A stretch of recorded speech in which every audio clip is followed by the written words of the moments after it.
Hello my dear friend, बाळांनो, very warm welcome. आजच्या लेक्चरमध्ये आपल्याला दोन बिलकुल इझी टॉपिक शिकायचे आहेत. त्यातला फर्स्ट टॉपिक जो आपण शिकणार त्याचं नाव आहे परमनंट मेथड. कशाची परमनंट मेथड आपण शिकणार? बर्थ कंट्रोलची परमनंट मेथड आपण शिकणार. त्यानंतर जो दुसरा टॉपिक आपल्याला शिकायचा आहे तो आहे मेडिकल टर्मिनेशन ऑफ प्रेग्नन्सी. याला शॉर्टमध्ये MTP म्हणून ओळखले जाते. तसे बिलकुल सिंपल, बिलकुल इझी आपल्याला टॉपिक आजच्या लेक्चरमध्ये डिस्कस करायचे आहे. बघा, याच्या अगोदरच्या लेक्चरमध्ये आपण बर्थ कंट्रोलच्या टेम्पररी मेथड बद्दल शिकलो. टेम्पररी मेथड वापरून कशा प्रकारे गर्भधारणा रोखल्या जाऊ शकते, प्रेग्नन्सी रोखल्या जाऊ शकते. आपण वेगळ्या वेगळ्या कॉन्ट्रासेप्टिव्हची माहिती घेतली, जसं की कंडोम असेल, डायफ्राम असेल, सर्व्हिकल कॅप्स असतील, IUDs असतील, कॉपर लूप्स असतील. अशा वेगळ्या वेगळ्या कॉन्ट्रासेप्टिव्ह म्हणजे गर्भनिरोधक वापरून कशा प्रकारे तात्पुरती प्रेग्नन्सी किंवा तात्पुरती गर्भधारणा रोखल्या जाऊ शकते याचा आपण डिटेलमध्ये लास्ट लेक्चरमध्ये अभ्यास केला होता. आजच्या लेक्चरमध्ये आपल्याला गर्भधारणा परमनंटली कशी रोखता येईल म्हणजे परमनंट मेथड आपल्याला शिकायची आहे. आता ही जी परमनंट मेथड आहे ही तर घरगुती वगैरे होणार नाही. याच्यासाठी तुम्हाला प्रॉपर हॉस्पिटलमध्ये जावं लागेल. जी काही महिला असेल, जो काही माणूस असेल त्याला हॉस्पिटलमध्ये जावं लागेल. डॉक्टरतर्फे ही प्रोसिजर करून घ्यावी लागेल. आता बघा, जे जोडपे आहे, जे कपल्स आहेत किंवा मग जे नवरा बायको आहेत त्यांना आता मूलबाळ झालेलं आहे, एक किंवा दोन मुलं बाळं झालेले आहे. आता त्यांना प्रेग्नन्सी परत ठेवायची नाही.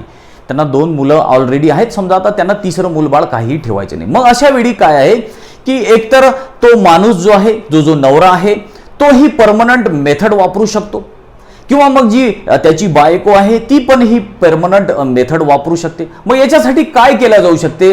फॉर एक्झाम्पल, आता समजा नवरा आहे, ठीक आहे, तो नवरा आहे. आता त्याला समजा परमनंटली आता त्याला मुलं बाळ झालेले आहेत, आता त्याला परत प्रेग्नन्सी नको, परत मुलं बाळ नको. मग तो काय करेल? तो हॉस्पिटलमध्ये जाईल. ठीक आहे, हॉस्पिटलमध्ये गेल्यानंतर मग त्याच्यावरती ऑपरेशन केलं जाईल, त्याच्यावरती सर्जरी केल्या जाईल. मग काय केलं जाते याच्यामध्ये? तर तो जो माणूस आहे त्याचे जे वास डिफरन्स आहेत, वास डिफरन्स म्हणजे काय की त्याच्या ज्या स्पर्म वाहून नेणाऱ्या ज्या नळ्या आहेत, दोन ट्यूब आहेत, त्या कट केल्या जातात.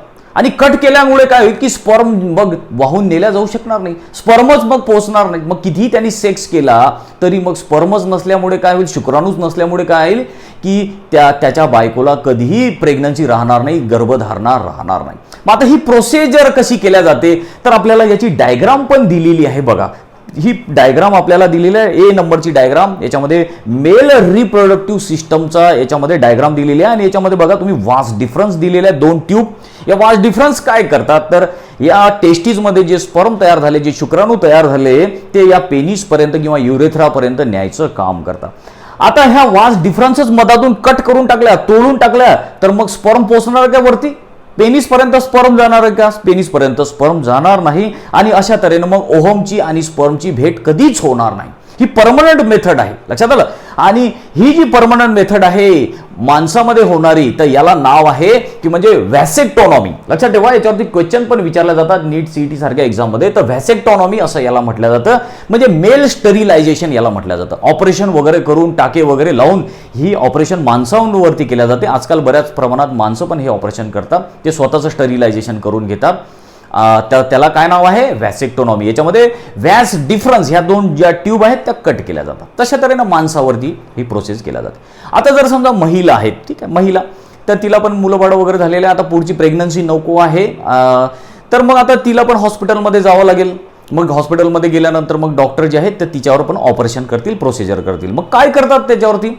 तर जी महिला आहे तिच्यामधल्या ज्या फॅलोपियन ट्यूब आहेत, दोन फॅलोपियन ट्यूब असतात ना, दोन ओव्हरीला जोडणाऱ्या, त्या फॅलोपियन ट्यूब डॉक्टर कट करून टाकतात. आता फॅलोपियन ट्यूबच कट केल्या तर मग अंडज जे आहे ते अंडज बाहेर येणार नाही. अंडज जर आलं नाही तर मग स्पर्मची, शुक्राणूची त्या अंड्यासोबत भेटच होणार नाही. अशा तऱ्हेने मग प्रेग्नन्सी टाळल्या जाऊ शकते. तर आपल्याला हे जे आहे हे पण डायग्राममध्ये दिलेलं आहे. बघा, डायग्राम नंबर B. तर याच्यामध्ये तुम्हाला दिसेल फिमेल रिप्रोडक्टिव्ह सिस्टमची ही डायग्राम आहे. आणि काय केलं आहे याच्यामध्ये? फॅलोपियन ट्यूब जे आहे tied and cut, fallopian tube cut केल्या, त्याला गाठ बांधून टाकली. आता फॅलोपियन ट्यूब कटच करून टाकल्यामुळे काय की जे अंड आहे, ओहम आहे, ते त्या फॅलोपियन ट्यूबमध्ये येणार नाही किंवा मग युटेरसमध्ये येणार नाही, किंवा मग युटेरसमध्ये आलेले जे शुक्राणू आहेत ते त्या अंड्यापर्यंत पोहोचणार नाही. म्हणजे मेल आणि फिमेल गमीटची भेटच होणार नाही. अशा तऱ्हेनं परमनंटली हे जी मेथड आहे परमनंटली अशा तऱ्हेनं काम करते. परमनंटलीच मग ओहम आणि गमेटची भेट होत नाही. तर ही महिलामध्ये किंवा जी बायको आहे, जी लेडीज आहे, तिच्यामध्ये ही प्रोसिजर केलेली आहे, तिच्यामध्ये ऑपरेशन केलं. आणि महिलांमध्ये जे ऑपरेशन केल्या जाते अशा प्रकारचं, तर त्याला नाव आहे ट्युबेक्टोनॉमी. काय म्हणतात, वुमेनमध्ये जी प्रोसिजर केल्या जाते तिला ट्युबेक्टोनॉमी असं नाव आहे. तर याच्याबद्दल पण बऱ्याचदा क्वेश्चन्स विचारले जातात. तर आपण ह्या डायग्राम मधून पण हे सगळे पॉईंट समजून घेतले बाळांनो, व्यवस्थित लक्षात ठेवा, खूप इझी पॉईंट आहे. आणि सरकार जे आहे वेळोवेळी अशा प्रोसिजर करायला, असे ऑपरेशन्स करायला किंवा परमनंट जी मेथड आहे बर्थ कंट्रोलची ही करायसाठी लोकांना प्रोत्साहित करत असते. जे जोडपे आहे, जे नवरा बायको आहे, त्यांना प्रोत्साहित करत असते. जर समजा त्यांना 2-3 मुलं बाळं झाले तर मग पुढे सरकार म्हणते की तुम्ही जर असे ऑपरेशन केले तर मग आम्ही तुम्हाला काही प्रमाणात पैसे देऊ. तर आधी ह्या योजना होत्या, आता आहे की नाही मला माहिती नाही. काय की समजा एखाद्याला 2 मुलं बाळं झाले तर मग आता पुढे जर एखादी महिला असेल, तिला जर ऑपरेशन करायचं असलं तर सरकार तिला ऑपरेशन करायला लावते आणि त्याच्या बदल्यामध्ये तिला 1-2 हजाराची रक्कम पण देते. तिला ते हॉस्पिटलमध्ये जेव्हा राहावं लागेल त्या हॉस्पिटलमध्ये मग तिच्या राहण्याचा, खाण्याचा सगळी जिम्मेदारी जी आहे, जबाबदारी जी आहे ती सरकार उचलते. तर अशा प्रकारे सरकार प्रोत्साहन देत असते की लोकांनी, त्यांना मुलं बाळं झाले, 1-2 मुलं बाळं झाले की मग त्यांनी ऑपरेशन केले पाहिजे, त्यांनी अशा प्रकारे स्वतःचं स्टरिलायझेशन केलं पाहिजे, म्हणजे अशा परमनंट मेथड वापरल्या पाहिजे, जेणेकरून मग भारताची आपली जी लोकसंख्या आहे ती कंट्रोलमध्ये राहणार. तशा प्रकारे हे ऑपरेशन केल्या जातात, म्हणजेच काय, बर्थ कंट्रोल केल्या जाते. ॲक्च्युअलमध्ये लोकसंख्या मग याच्यामुळे नियंत्रणात राहते, लोकसंख्या पण नियंत्रणात राहते. आणि मग ते जे कपल्स असतात, जे नवरा बायको असतात, ते मन मोकळेपणानं सेक्सचा आनंद पण घेऊ शकतात. मग अशा तऱ्हेनं याच्यामध्ये दुहेरी फायदा आहे. तर इथे बाळांनो आपण हा जो बर्थ कंट्रोलचा टॉपिक आहे तो शिकलो. बिलकुल इझी टॉपिक होता. खूप सारी प्रॅक्टिस करा, समजून घ्या, डायग्राम वगैरे काढून बघा. डायग्रामचं तर काही विशेष असं याच्या हे नाही, सगळा थिओरिटिकलच पार्ट आहे. MCQची जास्तीत जास्त या टॉपिकवर प्रॅक्टिस करा. त्यानंतर आता जो दुसरा टॉपिक आपल्याला शिकायचा आहे या लेक्चरमधला तो आहे मेडिकल टर्मिनेशन ऑफ प्रेग्नन्सी, ज्याला शॉर्टमध्ये आपण MTP असं म्हणतो. आता याच्या नावावरून तुमच्या लक्षात येईल मेडिकल टर्मिनेशन ऑफ प्रेग्नन्सी. जी प्रेग्नन्सी आहे, जो गर्भ आहे आईच्या पोटामध्ये, तो गर्भ टर्मिनेट करून टाकायचा, तो त्या गर्भाची वाढच होऊ द्यायची नाही, त्या गर्भाला काढून टाकायचं आईच्या पोटामधून. यालाच MTP किंवा मेडिकल टर्मिनेशन ऑफ प्रेग्नन्सी असं म्हटलं जातं. मग हा गर्भ जो आहे आईच्या पोटामध्ये तो का बरं काढायचा, कोणत्या परिस्थितीमध्ये हा गर्भ काढला जाऊ शकतो, कोण हा गर्भ काढू शकते, याचे काही बंधनं आहे का, याला काही नियम आहेत का, तर हे सगळं आपल्याला या टॉपिकमध्ये शिकायचं आहे. आणि सगळ्यात आधी याची प्रॉपर डेफिनेशन काय दिलेलं आहे, MTP बद्दल काय सांगितलेलं आपल्याला ते आपण बघू, ते आपण शिकू. बघा काय सांगितलेलं आहे MTP बद्दल. Unintentional or voluntarily termination of pregnancy before full term is called MTP. MTP म्हणजे काय की बाळाची पूर्ण वाढ व्हायच्या अगोदरच, बाळ पूर्ण 9 महिन्याचं व्हायच्या अगोदरच बाळाला इंटेन्शनली किंवा व्हॉल्युंटरीली, ऐच्छिक किंवा जाणून बुजून तो गर्भ काढून टाकणे, यालाच MTP असं म्हटलं जातं. किंवा यालाच आणखीन एक नाव आहे इंड्यूस अबॉर्शन. अबॉर्शन केल्यासारखंच आहे, जाणून बुजून अबॉर्शन करणे, जाणून बुजून तो गर्भ काढून टाकणे. तो गर्भ मोठा व्हायच्या अगोदर, तो गर्भाची पूर्ण वाढ व्हायच्या अगोदरच तो गर्भ काढून टाकणे आईच्या पोटामधून, यालाच मेडिकल टर्मिनेशन ऑफ प्रेग्नन्सी म्हणून ओळखल्या जाते. लक्षात आलं ना. आता हे तर बघितलं आपण MTP बद्दल. मग आता कोण काढू शकतो, कोणत्या परिस्थितीमध्ये हा गर्भ काढला जाऊ शकतो हे पाहू आपण. पुढे काय सांगितलेलं आहे बघा, MTP is essential in case of unwanted pregnancy. काय म्हटलेलं आहे बघा की MTP गर्भ का बरं काढायचा, कोणत्या कारणामुळे आपण गर्भ काढायचा आहे, तर अनवॉन्टेड प्रेग्नन्सी जर राहिली तर हा गर्भ काढला जाऊ शकतो. म्हणजे फॉर एक्झाम्पल नवरा बायको आहेत, त्यांनी सेक्स केला आणि कंडोम वगैरे असं काही प्रोटेक्शन वापरलं नाही, आणि मग जर समजा ती बायको जी आहे, ती जी महिला आहे ती जर प्रेग्नंट राहिली आणि त्यांना आता हे बाळ नको आहे, कारण अनवॉन्टेड प्रेग्नन्सी राहिलेली आहे, त्यांना बाळ ठेवायचं नव्हतं पण तरी ते बाळ राहिलं, मग अशा वेळी तो गर्भ काढला जाऊ शकतो. लक्षात आलं. त्यानंतर मग डिफेक्टिव्ह, आणखीन एक कारण काय आहे गर्भ काढण्याचं, दुसरं कारण आहे डिफेक्टिव्ह डेव्हलपमेंट ऑफ फिटस. जे त्या आईच्या पोटामध्ये बाळ आहे ते जर डिफेक्टिव्ह असेल, समजा महिला ज्या आहेत त्या डॉक्टरकडे जातातच गर्भारपणामुळे 9 महिन्याच्या काळामध्ये, आणि मग डॉक्टर त्यांची 2-3 वेळ सोनोग्राफी करतच असते. मग सोनोग्राफीमध्ये मग डॉक्टर चेक करतात की बाळ व्यवस्थित आहे की नाही, बाळाची व्यवस्थित डेव्हलपमेंट होत आहे की नाही, बाळाचे सगळे ऑर्गन व्यवस्थित काम करत आहेत की नाही, ते सगळे ते सोनोग्राफीच्या रिपोर्टमध्ये डॉक्टरला समजते.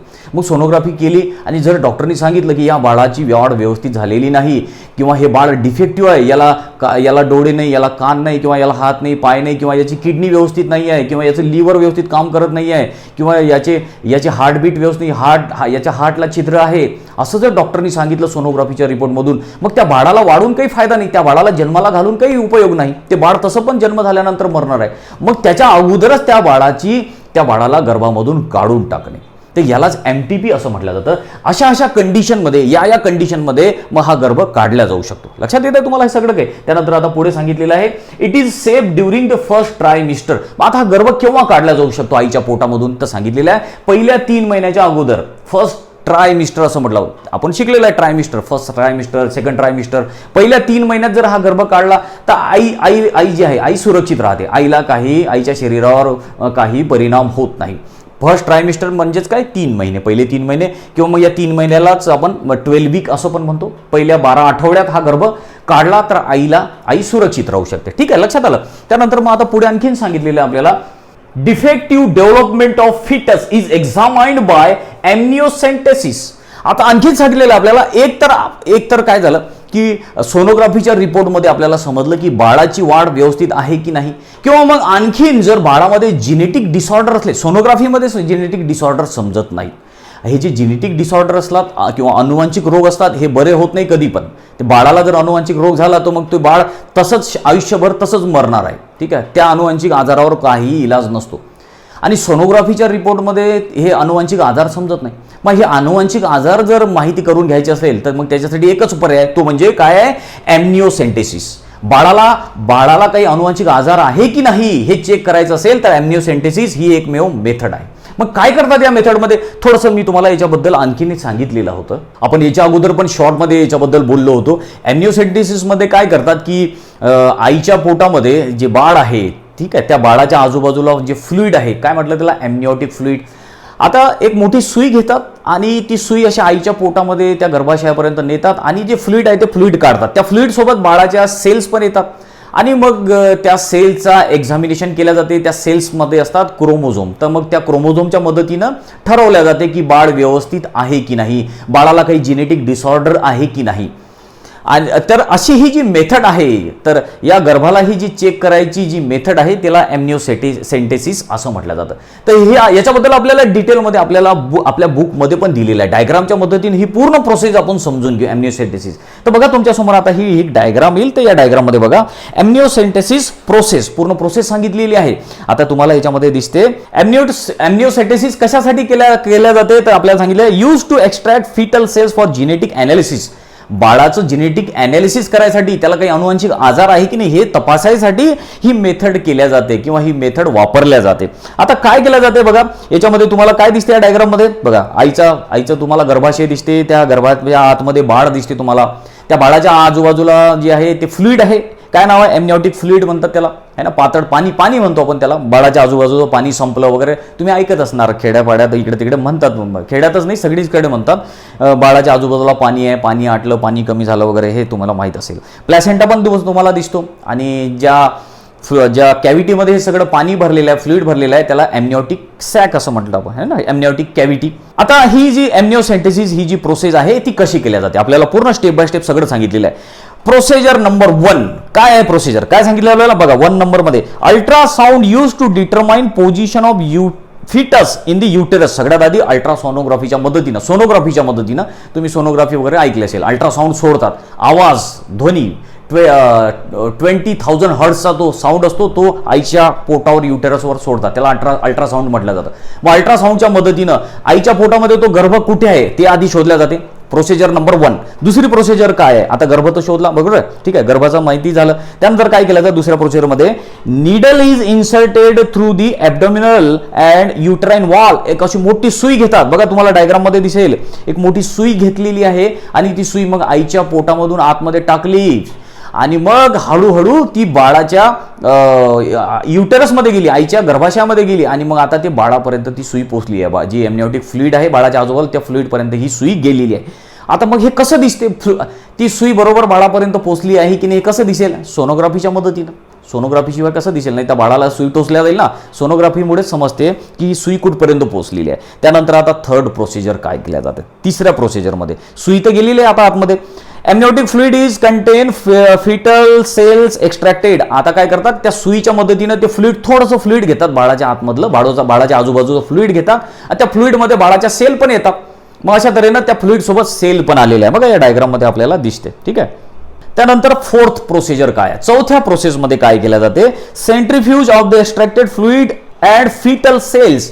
आता जे फ्लुइड काढलेलं आहे वेगळं, बाळाचं पाणी म्हणतात त्याला, त्या पाण्यामध्ये सेल्स पण आहेत, तुम्हाला डायग्राममध्ये पण दिसेल सेल्स पण आहे. आता त्याला सेंट्रीफ्यूज मशीनमध्ये ते पूर्ण फिरवलं जाते, गोल गोल सेंट्रीफ्यूज केल्या जाते त्याला, ते फ्लुइड फिरते आणि त्या सेल पण फिरतात. त्यानंतर मग आता पुढे काय केलं जाते बघा, पाचव्या प्रोसेसमध्ये सेल्स यूज इन कॅरिओटाइप. आता वर्ड वापरलेला आहे कॅरिओटाइप. कॅरिओटाइप म्हणजे काय की क्रोमोझोमचा अभ्यास करणे.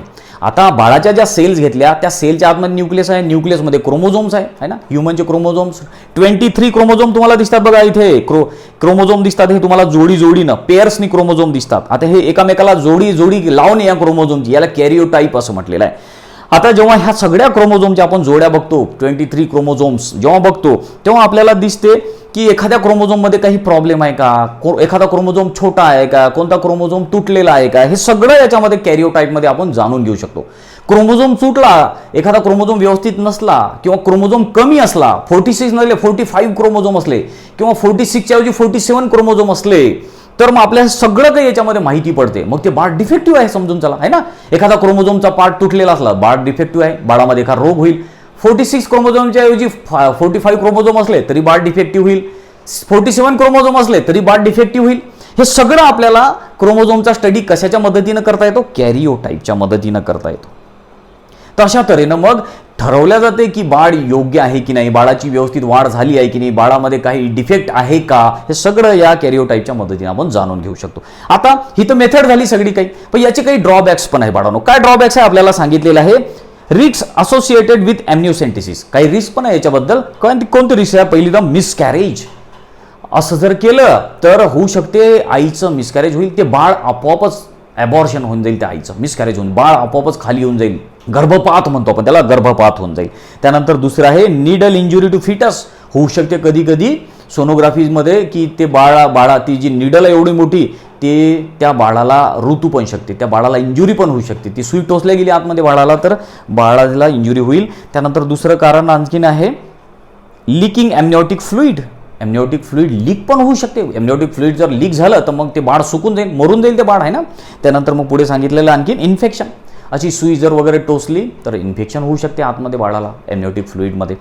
तर ह्या काही त्याच्या रिस्क पण आहेत. अशा गोष्टीच्या काही फायदे आहेत आणि काही तोटे पण आहेत. आता हा बाळांनो आणखीन एक गोष्ट म्हणजे, आता हे सगळं करत असताना, एमनिओसेटेसिस करत असताना इथे क्रोमोझोम तर माहीत पडले आपल्याला, क्रोमोझोम व्यवस्थित आहेत की नाही, काही बाळाला जेनेटिक डिसऑर्डर आहे की नाही, हे सगळं माहीत तर पडलेलंच आहे. पण सोबतच आपल्याला इथे बाळाचे XX, XY हे क्रोमोझोम माहीत पण पडतात बघा. आता फॉर एक्झाम्पल तुम्हाला सांगतो, जर समजा मुलगा असेल तर त्याचे XY असे क्रोमोझोम, सगळे क्रोमोझोम असे जोडी नाही, तुम्हाला माहित आहे क्रोमोझोम सगळे जोडी आहे. 1 नंबरचा क्रोमोझोम, 2 नंबरचा क्रोमोझोम, 3 नंबर, 4 नंबर आणि सगळ्यात शेवटी XX किंवा मग XY असे क्रोमोझोम असतात. आता जर समजा XX क्रोमोझोम असला तर मुलगी आहे, XY क्रोमोझोम असला शेवटचा क्रोमोझोम XY असला तर मग मुलगा आहे असं समजलं जाते. मग याच्यामध्ये माहीत पण पडते, एमनिओसेंटेसिसमध्ये माहीत पण पडते, XX असला तर मुलगी आहे बुवा, मुलीचा गर्भ आहे, XY असला तर मुलाचा गर्भ आहे, हे माहीत पडते अगोदरच. मग याचे काही तोटे पण आहे. अगोदर माहीत झाल्यामुळे काय की बरेचसे लोक जे आहे याचा दुरुपयोग पण करतात. मुलगी आहे असं समजलं तर मग त्या मुलीचा गर्भ ते ॲबॉर्ट करतात, मुलीला गर्भ काढून घेतात. तर हे सगळ्यात चुकीची गोष्ट आहे. त्यामुळे काय आहे की याचा गैरवापर पण होत आहे. ही चांगली टेक्निक आहे, पण बरेच लोक जे आहे याचा गैरफायदा पण घेत आहेत, याचा गैरवापर पण करत आहेत. त्यामुळे काय आहे की समाजामध्ये मुलीची संख्या कमी व्हायला लागली आहे. सेक्स रेशो ज्याला म्हणतात, सेक्स रेशो म्हणजे काय असतो, मराठी त्याला लिंग गुणोत्तर असं म्हणतात. ते लिंग गुणोत्तर किंवा सेक्स रेशो कमी होत चाललेला आहे भारतामध्ये. आपल्या महाराष्ट्राची जर गोष्ट केली तर थोडंसं आपल्या इथे सेक्स रेशो बरा आहे. हा सेक्स रेशो कसा काढतात तुम्हाला सांगतो. दर 1000 मुलांमागे, फॉर एक्झाम्पल दर 1000 मध्ये काढला जातो, दर 1000 मुलांमागे किती मुली आहेत याला सेक्स रेशो असं म्हटलं जातं. जसं की फॉर एक्झाम्पल 950 हा सेक्स रेशो आहे आपल्या भारताचा. फॉर एक्झाम्पल भारताचा सेक्स रेशो आहे म्हणजे आपल्या भारतामध्ये 1000 मुलांमागे 950 मुली आहेत, म्हणजे 50 मुली तरी कमी आहेत. म्हणून तर आजकाल प्रॉब्लेम येत आहेत मुलांचे. मुलं लग्नाला आली, मोठी झालेली आहेत, लग्नाचे वय होत चाललेलं आहे, पण मुलीच भेटत नाही. कारण की यांनी पहिलेच गर्भामध्ये मुलींना मारून टाकलेलं आहे, मुलींची संख्याच कमी करून टाकलेली आहे. त्यामुळे मग मुली लग्नाला भेटतील कशा काय, सून कशी येईल. त्यांनी स्वतःच गर्भपात केलेल्या मुलींचा गर्भ काढून टाकला, हा रेशो डिस्टर्ब केला, निसर्गाचा नियम त्यांनी तोडला. आणि निसर्गाचा नियम तोडल्यामुळे हे परिणाम भोगावे लागतात. आणि तसं पण लक्षात घ्या बाळांनो, ज्या घरामध्ये मुलांना जास्त महत्त्व दिल्या जाते, मुलींना कमी महत्त्व दिल्या जाते, मुलींच्या गोष्टी ऐकल्या जात नाहीत, मुलींना समजून घेतल्या जात नाही, तर असं घर, असा परिवार कधीही पुढे जाऊ शकत नाही, सुखी राहू शकत नाही. ज्या कुटुंबामध्ये, ज्या परिवारामध्ये मुलीला महत्त्व दिल्या जाते, तिने सांगितलेलं ऐकल्या जाते, तिचा आदर केला जातो, तर असंच कुटुंब, असाच परिवार, असाच देश, असाच समाज पुढे जाऊ शकतो. तर अशा तऱ्हेनं ही जी मेथड आहे याचे लोकांनी गैरउपयोग करायला लागलेले आहे. म्हणून मग सरकारच्या असं लक्षात आलं की आपल्या देशामध्ये मुलींची संख्या कमी होत चाललेली आहे आणि म्हणून मग आता याच्यावर कायदा आणणे आवश्यक आहे. मग सरकारने कायदा आणला. कोणता कायदा आहे तो, तर त्या कायद्याचं नाव आहे बघा, government of India legalise MTP act in 1971. कोणता कायदा आणला सरकारने, मेडिकल टर्मिनेशन ॲक्ट 1971 साली. सरकारने 1971 साली तो कायदा आणलेला आहे. आणि मग हा कायदा अजून मजबूत केला, याच्यामध्ये आणखीन काही सुधारणा केल्या. केव्हा सुधारणा केल्या, 2017 मध्ये. मग या कायद्याचं नाव तेच आहे, MTP, medical termination of pregnancy amendment. Amendment म्हणजे काय, सुधारणा केल्या. 1971च्या कायद्यामध्ये सुधारणा केल्या. कधी, 2017 मध्ये. तशा तऱ्हेने हा आता एक नवीन कायदा आहे. मग हा कायदा काय सांगतो आपल्याला, हा MTP ॲक्ट जो आहे, मेडिकल टर्मिनेशन ॲक्ट, हा कायदा काय सांगतो आपल्याला, या कायद्याच्या अकॉर्डिंग काय तरतुदी आहे, कायद्याच्या according, as per the provision of MTP act only consent woman whose pregnancy is being terminated is required. आता या कायद्याच्या अकॉर्डिंग ज्या महिलेला आपला गर्भ काढून टाकायचा आहे त्या महिलेच्या कन्सेंटच्या अकॉर्डिंग मग ती महिला हॉस्पिटलमध्ये जाऊन तो गर्भ काढू शकते. बाकी सगळ्या कोणा परिवाराची, तिच्या नवऱ्याच्या कन्सेंटची, सिग्नेचरची काही आवश्यकता नाही. महिलेची सहमती आहे ना, कन्सेंट म्हणजे काय, सहमती. महिलेची जर सहमती आहे तो गर्भ काढून टाकायची, तर मग तो गर्भ काढला जाऊ शकतो. लक्षात आलं ना. तर त्यानंतर मग आता पुढे आणखीन सांगितलेलं आपल्याला याच्यात, according to the MTP act pregnancy may be terminated. हा ॲक्ट काय सांगतो आपल्याला, प्रेग्नन्सी कधी कधी टाळता येऊ शकते, गर्भ कधी काढला जाऊ शकतो, कोणत्या कोणत्या परिस्थितीमध्ये गर्भ काढला जाऊ शकतो. बघा, हा कायदा कशासाठी बनवला होता, हा कायदा बनवला होता की अनवॉन्टेड ज्या मुलीचे जे गर्भ लोक काढायला लागले होते, त्या मुलीचे गर्भ रोखण्यासाठी, म्हणजे लिंग गुणोत्तर व्यवस्थित राहिलं पाहिजे, मुलींची हत्या रोखण्यासाठी हा कायदा आणला होता सरकारनं. मग आता कधी कधी काही परिस्थितीमध्ये हे गर्भ जे आहे हे काढता येऊ शकतात. असं नाही की सगळेच गर्भ ठेवले पाहिजे म्हणून, त्याच्या पण काही कंडिशन आहे. काय कंडिशन आहे, कोणत्या कंडिशनमध्ये गर्भ ठेवला जाऊ शकतो, तर बघा सांगितलेलं आहे, विदिन दी फर्स्ट 12 वीक्स और 3 months. कधी कधी गर्भाला काढला जाऊ शकते, पहिल्या 3 महिन्यामध्ये गर्भ काढला तर आईला काही प्रॉब्लेम नाही, ठीक आहे, किंवा 3 महिन्यालाच 3 वीक्स पण म्हणू शकतो आपण. त्यानंतर अजून कोणती कंडिशन आहे, तर आणखीन आपल्याला सांगितलेलं आहे, more than 12 weeks but less than 20 weeks. जर समजा 3 महिन्याच्या आत जर काढला गर्भ तर काही प्रॉब्लेमच नाही, ठीक आहे. समजा डॉक्टरनी सांगितलं की तुमचा गर्भ व्यवस्थित नाही आहे, तर मग तो 3 महिन्याच्या अगोदर काढला जाऊ शकतो. किंवा मग समजा एखाद्याला राहिलाच, समजा न कळत जर गर्भ राहिलाच, एखाद्या महिलेला अनप्रोटेक्टेड सेक्स केला, तेव्हा पण गर्भ 3 महिन्याच्या अगोदर काढला तर त्या आईला काही धोका राहत नाही, ती आई सुरक्षित राहते.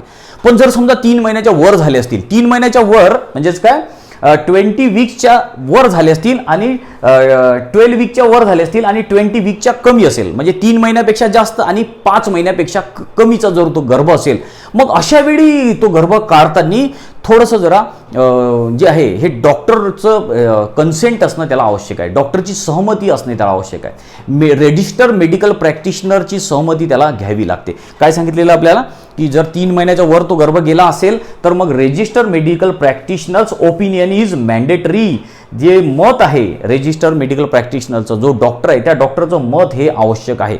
मग कोणत्या परिस्थितीमध्ये हा गर्भ काढता येऊ शकतो, 3 महिन्यापर्यंत तर काही प्रॉब्लेम नाही, 3 महिन्यापर्यंत काढता येऊ शकतो. पण 3 महिन्याच्या वर झाले तर मग काही कंडिशन आहे. कोणत्या कंडिशन आहे, त्या डॉक्टरनं जर सांगितलं, त्या डॉक्टरनं जर लिहिलं असं त्याच्या याच्यावरती की हा गर्भ जर असा पुढे जर ठेवला समजा, तर मग या गर्भापासून आईच्या जीवाला धोका आहे, म्हणून हा गर्भ काढणे आवश्यक आहे. अशा वेळी हा गर्भ काढला जाऊ शकतो. लक्षात आलं का? डॉक्टरची सहमती पाहिजे, डॉक्टरचं ओपिनियन पाहिजे असं लिखित. त्यानंतर जर डॉक्टरनी सांगितलं की हा गर्भ जर ठेवला पुढे ह्या बाळाचा जन्म झाला आणि या बाळाच्या जन्मापासून जर आईचं शारीरिक आणि मानसिक आरोग्याला धोका आहे, अशा परिस्थितीमध्ये पण तो गर्भ काढला जाऊ शकतो. त्यानंतर जर समजा डॉक्टरनी सांगितलं की हा जो गर्भ आहे हा डिफेक्टिव्ह आहे, याच्यामध्ये प्रॉब्लेम्स आहेत, हा काढणं आवश्यक आहे, भले 3 महिने होऊन गेले असतील, 4 महिने झाले असतील, पण हा गर्भ काढणे आवश्यक आहे, तरी मग अशा परिस्थितीमध्ये हा गर्भ काढला जाऊ शकतो. तसे हे कारणं आहे वेगळे वेगळे. आणि या कायद्याने खूप स्ट्रिक्ट असं हे केलेलं आहे बाळांनो. तुम्ही बरेचसे न्यूजपेपरमध्ये वाचलं वगैरे असेल की आता सोनोग्राफीमध्ये वगैरे आधी सांगत होते डायरेक्टली डॉक्टर की मुलगा आहे की मुलगी आहे. अजूनही चोरून मोरून करतात ते सगळे प्रकरणं आहेतच अजूनही, पण आता असं खुलं करता येत नाही. बरेचसे डॉक्टर लोकांनी पकडल्या गेले आहे. डॉक्टरचं या कायद्यानुसार डॉक्टरला 5-5, 10-10 वर्षाची सजा पण होऊ शकते, त्याला दंड पण होऊ शकतो. आणि त्याचं जे रजिस्ट्रेशन आहे ते रजिस्ट्रेशन पण कॅन्सल करता येऊ शकते. एवढा हा कायदा आता स्ट्रिक्ट झालेला आहे. म्हणून आता शक्यतो डॉक्टर लोक हे करणं टाळतात. लिंग कोणाचं मुलगा आहे की मुलगी आहे हे सांगत नाहीत डॉक्टर आजकाल. तर हे एका दृष्टीनं चांगली गोष्ट आहे. तशा तऱ्हेनं बाळांनो हा आपण आता आणखीन एक कायदा शिकलो. इंटरेस्टिंग माहिती होती ही सगळी काही, ठीक आहे. तर आता आणखीन एक तुम्हाला आपल्या हा टॉपिकचा शेवट करायच्या अगोदर काही आपण एक टॉपिक पाहू. बघा काय सांगितलं, ऑलवेज रिमेंबर म्हणून ॲक्ट ऑफ MTP आताच जो आपण शिकलो त्याबद्दल माहिती सांगितलेली आहे. The medical termination pregnancy act 1971 provides legal framework for MTP act 2017. तर जो 1971चा कायदा होता त्याला आता एक कायदेशीर मान्यता भेटलेली आहे 2017च्या ॲक्टनुसार असं सांगितलेलं आहे. त्यानंतर आता पुढे आणखीन आपल्याला एक माहिती दिली, इंटरनेट माय फ्रेंड. इंटरनेटवर तुम्हाला स्वतः शोधायचं आहे. काय सांगितलेलं बघा, what are the effect of alcohol drinking and smoking on foetus in pregnant woman जी आहे, तिच्या महिला प्रेग्नंट आहे, तिच्या बाळ आहे तिच्या आतमध्ये, आणि ती जर स्मोकिंग करत असेल, दारू पित असेल, तर तिच्या बाळावर त्याचे काय परिणाम होतात ते तुम्हाला शोधायचं आहे, ठीक आहे. त्यानंतर आता आणखीन तुम्हाला एक ॲक्टिव्हिटी पण दिलेली आहे. काय ॲक्टिव्हिटी दिलेली आहे, in a sonography clinic we observe board saying sex selection and detection not done in this centre and is punishable under PCPNDT act. आता आपण बऱ्याचदा सोनोग्राफी तुम्ही गेले असतील, तुम्ही सोनोग्राफी केली पण असेल, तुमच्या कुटुंबामध्ये आणखीन कोणाने केली असेल, ठीक आहे, आई वडील किंवा नातेवाईकांनी केली असेल, तर सोनोग्राफी सेंटरमध्ये गेले तुम्ही की तिथे पाटी लिहिलेली असते की इथे लिंग तपासल्या जात नाही, मुलगा मुलगीचं आम्ही परीक्षण करत नाही. तिथे लिहिलेली पण असते पाटी की हा जो आहे असं सांगणे, मुलगा आहे किंवा मुलगी आहे असं सांगणे हे कायदेनुसार बंदी आहे. आणि हा गुन्हासुद्धा आहे. कोणत्या कायद्याच्या अकॉर्डिंग गुन्हा आहे हा? PCPNDT ॲक्टच्या अकॉर्डिंग गुन्हा आहे, ठीक आहे. त्यानंतर मग आता सांगितलेलं आहे find out what is the PCPNDT act. काय आहे हा PCPNDT ॲक्ट, तुम्हाला तो शोधायचा इंटरनेटवर, ठीक आहे. त्यानंतर why do you think such mandate is essential. आणि असा कायदा असणे का बरं आवश्यक आहे, कायदा असायलाच पाहिजे, का बरं आवश्यक आहे, तर ते पण तुम्ही याच्यावरती विचार करा असं सांगितलेलं. तर अशा तऱ्हेनं बिलकुल आपण इझी टॉपिक घेतले बाळांनो आजच्या लेक्चरचे. तर आजच्या लेक्चरमध्ये आपण इथेच थांबू. तर नेक्स्ट लेक्चरमध्ये आणखीन आपण काही इंटरेस्टिंग माहिती घेऊ आपल्या या चॅप्टरमधली. Thank you very much.